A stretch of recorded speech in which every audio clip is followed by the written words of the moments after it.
according to YouTube analytics, there's about, I think it was about 9% of you that aren't in the UK, that people that watch this. I mean, why anybody watches it is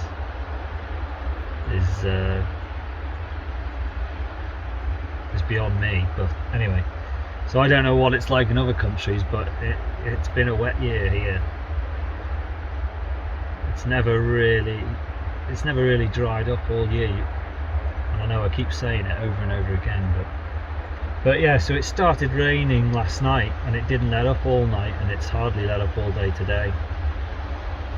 I went out delivering this morning to a farm shop, and there was some roads I almost couldn't get through in the van. There was some cars turning around because there was water. Roads were flooded. Never seen it. I've never known a year to be this wet. And there was a lot of soil in the water. The water was brown. You know, there's a lot of fields that have just been freshly drilled, and they've all been ploughed and drilled as well, not just direct drilled this year. And yeah, Christ, there's some soil floating around in the water. God, they've taken some topsoil off some of the fields around here, the floods. But what can you do? Just get out a camera and moan about it, I suppose. Still, I mean, I'm not in too bad a position. It could be a lot worse. So what I've done is I've just brought this tub down for two reasons. One, I'm going to use it to fill up with water. It seems ridiculous, but I'm going to have to put clean mains water into this tank to wash this shed out. It's a shame I can't just use the water that's lying on the ground, but that pressure washer of mine blocks, the filters in it block very easily. I've tried using rainwater before. We've got gutters on all these chicken sheds, and I used to catch the water out of them when we were lambing sheep. I used to catch the water out of them, and I've got a couple of fields that have got no mains water in, so I used to take IBCs of water to the sheep, you know, rainwater. What a faff. Some of the, you know, the things you used to faff around doing. But yeah, I tried to use that water for pressure washing a couple of times, but all it takes is a little bit of green or a leaf or something. It just blocks up the pressure washer, and you spend most of your time on blocking the filters. It's just not worth it. So I feel like I'm going to be adding to the problem a little bit, having this tap running pressure washing, but there you are. What can you do? But first I need to, I think most of the feeders, there's big bell feeders in this shed. Most of the feeders are empty, but there will be a bit of food in some of them. It's always a bit of a juggle when you're clearing hens out. You want to make sure they don't, you know, starve for the last day or two, but at the same time you don't want to end up with a load of feeders full of hen food once they've gone, because you don't really want to take hen food out of an old flock shed and put it in, you know, contaminated feed into one of your younger flocks. So whatever's left, I normally just tip it in one of these tubs and take it up and give it to the pigs. And hopefully there won't be too much this time. There's a bit in the bin. The bin, I'll drop the stuff out of the bin and put that in one of the other bins, because that's clean. So it's just the stuff that's in the actual shed. So I need to do that first really before I start washing, because I don't want it to get wet. So yeah, I don't know whether I'm going to start washing tonight. It's probably nearly 6 o'clock now. Just been having a sort out. Yeah, like I say, cleaning gutters and delivering eggs. And I stood up I'll put a picture of it on, or I'll go and film it for a second maybe tomorrow, but I've sorted out my tank behind the shed for the cattle. All the rainwater that runs off the old pole barn, I've just restood, because it was on a stack of pallets, but the pallets rotted. I'm sure you don't care, but the pallets all rotted and it fell off. So I've just found a use for all those railway sleeper posts that I've got from that fencing job. I've made a bit of a tower for the tank to stand on, so that's what I've been faffing around doing in the rain to avoid pressure washing. So you might think, what the hell are you faffing around doing that for? But just do what I want. Felt like doing it, so I did it. The joys of being self-employed. Do whatever you want.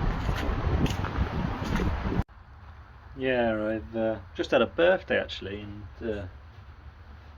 hence the biscuits.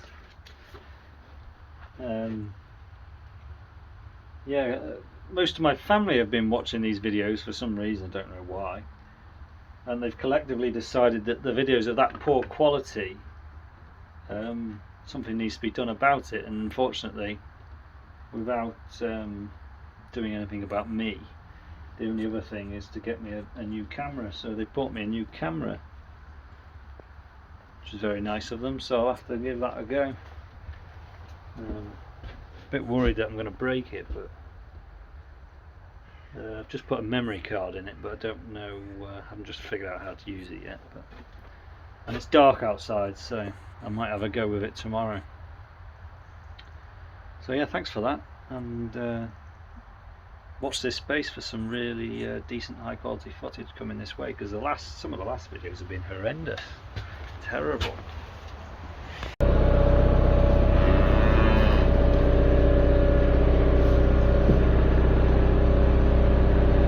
It's the sickly sheep. Not so sickly anymore. With me. What are you doing in my shed?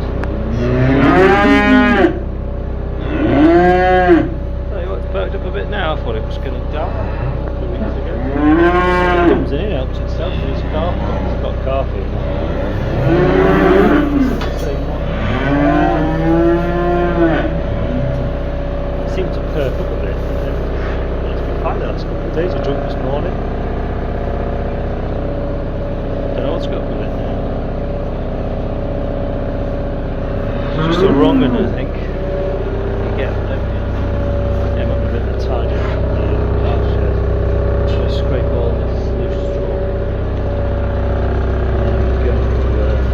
I'm going to bring a sandwich bale into this. Put it here on the floor. Just walk it into these feeders. Just get to the point where they're eating probably more than 2 little bales a day. So if there's 10 bales in a round bale, take them hopefully 4 or 5 days to eat it, which should be quick enough for it not to go on. You might eat it quicker actually. They're pretty hungry, as you can tell. I wanted them less hungry before I started them, so they tucked into it. So I'm just clearing up all the stuff off the floor, so I've got somewhere clean to put it so I can fork it.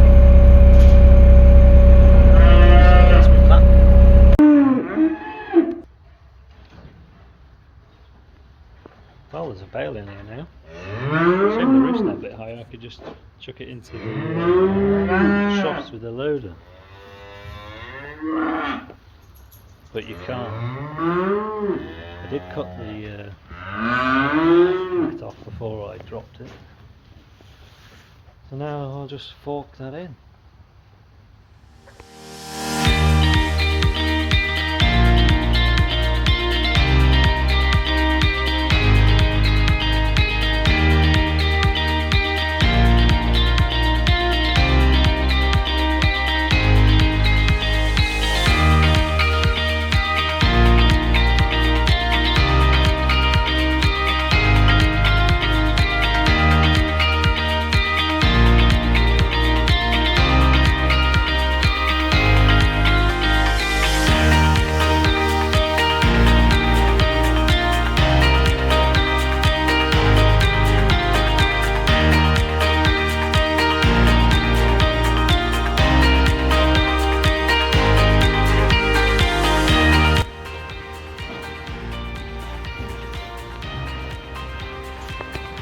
Yeah, it's not ideal.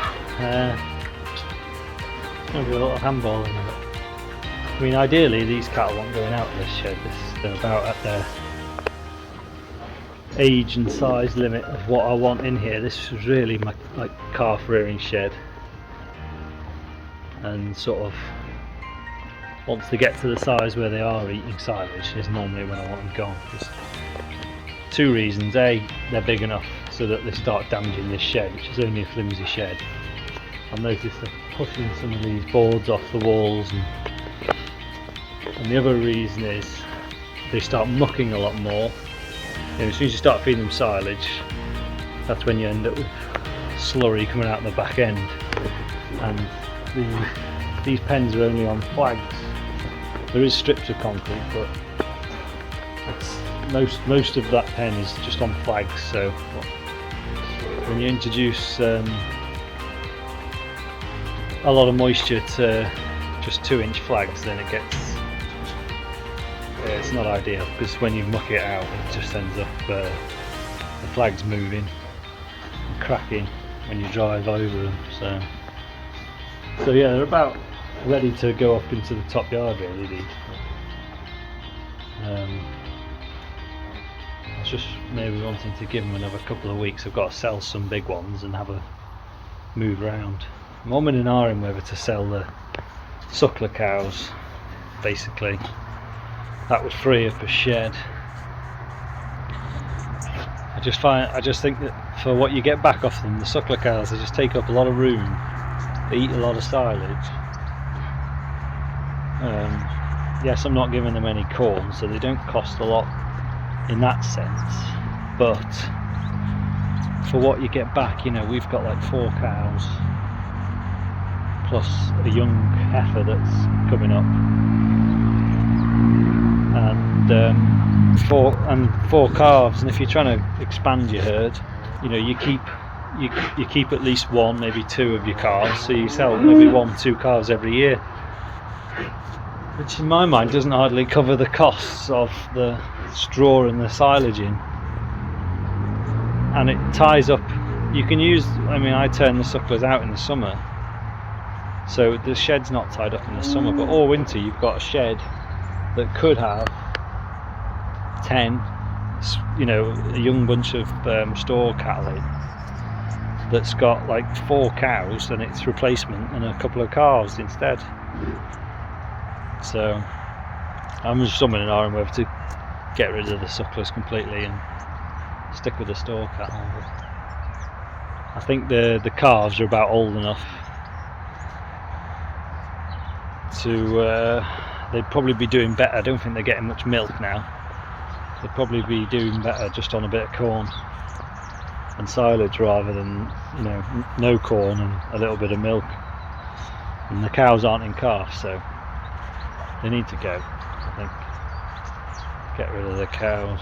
So I just need to make the decision to do it, get them gone.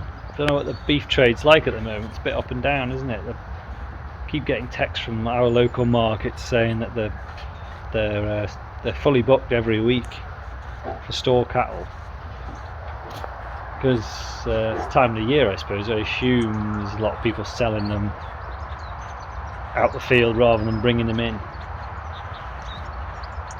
but I don't know. That's my guess. I assume it's always sort of busy selling stores this time of the year, and then people that are buying them, you know, finish their sort of harvesting busy period and want to fill all the sheds up with some store cattle over the winter. So I don't know whether it's a good time to sell or not really. If the markets are flooded, then potentially prices could be a bit low, but I don't know. If anyone does know, let me know and you could comment, or yeah. And if anyone's got a better idea of how to feed this silage in here, it's only a temporary thing. I know the obvious thing would be stick a ring feeder in it, but you can't. Well, you can very carefully, but because of all these cross pieces, you can't lift your boom high enough to lift the bale over into the ring feeder. Or you could, if you're in a certain place, but it's not very easy. I've done it before when we were lambing. We used to lamb in this shed, 70 or so sheep on this side, and we used to have ring feeders, but they were the sheep ones that you could open up. They pull the pin out and open them up, and then we put the bale in and shut them back again, which you can't do that with cattle ones. So yeah, I don't know, that would probably be the obvious thing, but it's not as easy as you think. So anyway, right, I'm gonna go have some breakfast. No, I lied. Gotta feed these first, then I'm gonna go and have breakfast.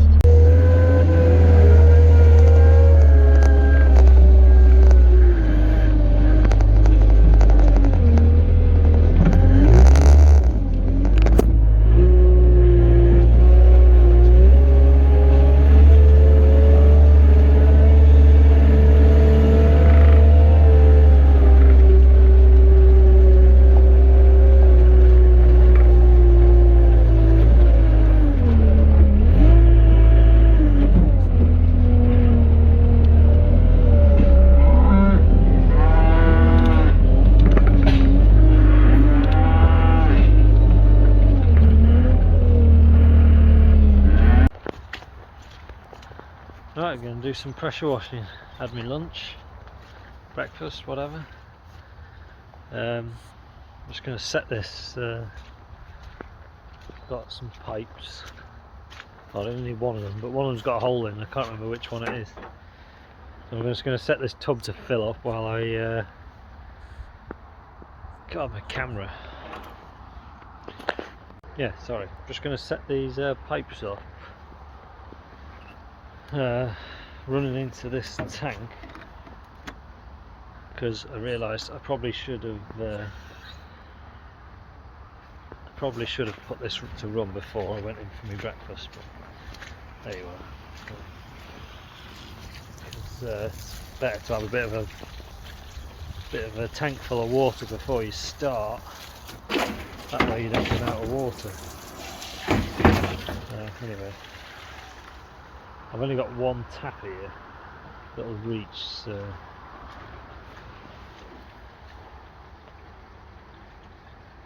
that's dripping quite bad, so needs a new O-ring.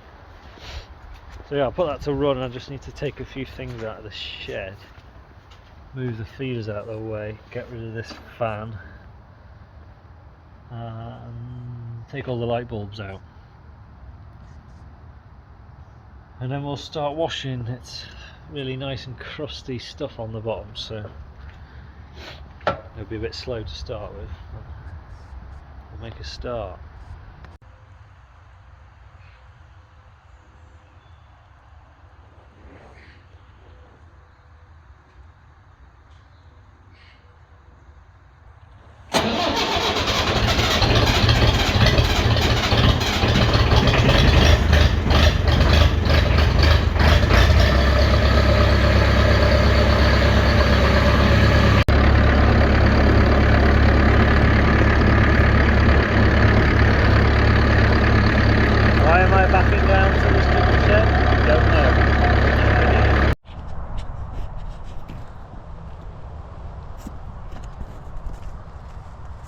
Hello. Well,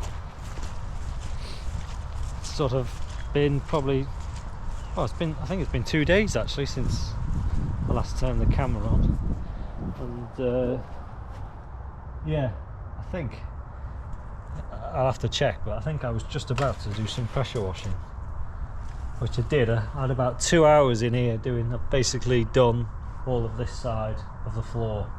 I haven't washed any of the walls or anything yet. But yeah, it's quite a slow job at first, because when it's dry, it takes a bit of getting off, but as it gets more moist further back down the shed, it gets a lot easier. It would have been ideal to keep going, because by the time I'd finished, the whole shed was pretty damp and the muck was coming off dead easy, but I ran out of time. And then yesterday I didn't do anything because I had a family reunion, so that was all yesterday gone. And then today Today I've camera's gone off. Today I've been doing housework, so my house is a bloody tip, so I've been doing a bit of tidying up. Yeah, if you're wondering what this wire is, my brother Dan is trying to set up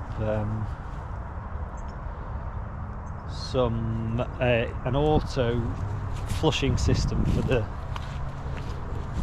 the drinker line. So I was telling him how it's a bit of a, I'm always trying to think of ways to reduce the amount of time spent doing all these chicken jobs every day. One of the things that I'm doing, well, I've realised is important to do, is to keep flushing the water, giving them clean water ideally every other day, especially in the summer. So he was trying to think of a way of automating it. It's all modern day. If you went and spent $1 million on a poultry shed, it would all come. Auto flush systems are all pretty standard these days, but we're just going to try and design our own. Dan thinks he can do it. He's bought these valves, and one of them is normally open, and one of them is normally shut. When you run a current through it, I think it's 240 volt, or no, I think these are actually 12 volt, but I don't know whether we're going to end up using these. But so when you run a current through them, they open up. If the power goes off, one of them will stay shut, one of them will stay open. So the idea is one of them will go on the mains water into the shed, and that'll be a normally open valve, and the other one will go on the end of the drinker line. And then he's going to program, he's got a little computer called a Raspberry Pi, if that means anything to you, which he's basically going to program to control everything. There's going to be a float valve in the tank, so it'll turn the water off by shutting the inbound valve at some point in the morning. When the float valve in the tank gets to the bottom to show that the tank's empty, it'll come back on. But in the meantime, once I don't know how we're going to set it, but basically the other one will open up and allow all the water to drain out. Once the water's drained out, obviously the float valve will tell you that there's no more water in the tank, and the valve at the end of the line will shut, because it's normally shut. So as soon as you take the current out of it, it's shut itself, if that makes sense. I don't know if I explained that very well, but basically if everything fails, the power goes off, the one at the end of the line will stay shut, and the inbound mains water will stay open. But if everything goes to plan, it'll automatically turn the water off, let the hens drink the water till it's near enough gone, then it'll drain the remaining however much is left. We'll have to program that to make it as optimal as possible, so that we're not throwing too much water away. And then once it's drained every last bit out, it'll close the valve and open up and let new water in. Ideally it'll have clean water flush through before it shuts, but yeah, it's a lot to fiddle about with, but it's all very doable, my brother thinks. Yeah, sorry, this camera, for some reason every 30 seconds it just goes off, so yeah, that's the plan. Well, this is the easiest shed to do because there's only one drinker line. There's only one single drinker line that goes down the shed, so therefore we only need 2 valves, whereas the other polytunnel sheds have got 2 drinker lines, and they don't run all the way to the end of the shed, so they'll take a bit more.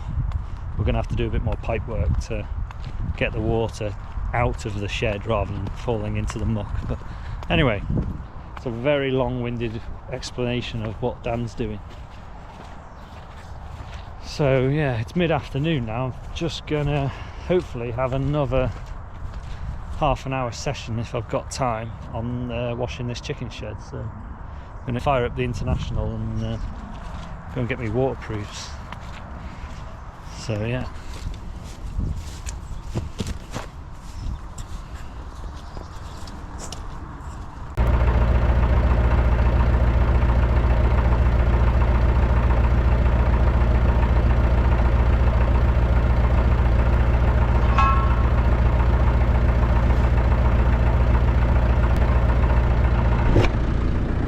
Forgot, yeah, the reason why I should have unrolled all this is because this whole pump, when it's running, because it runs at quite a fast speed under a lot of pressure, it vibrates and the pipe rubs,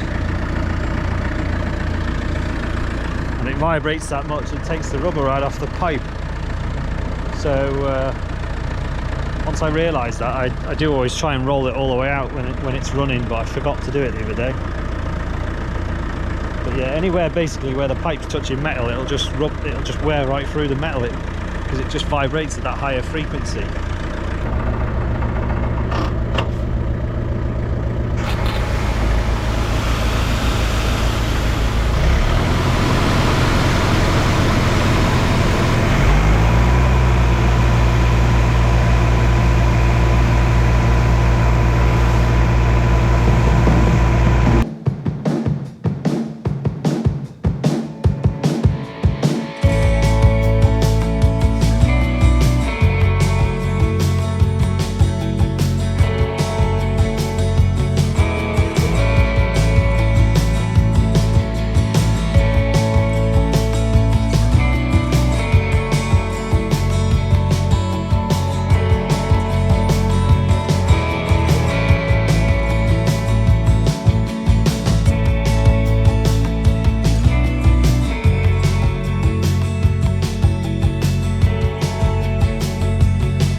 Well, I hope this thing's waterproof because I've just absolutely soaked it. I forgot that I left it in the shed.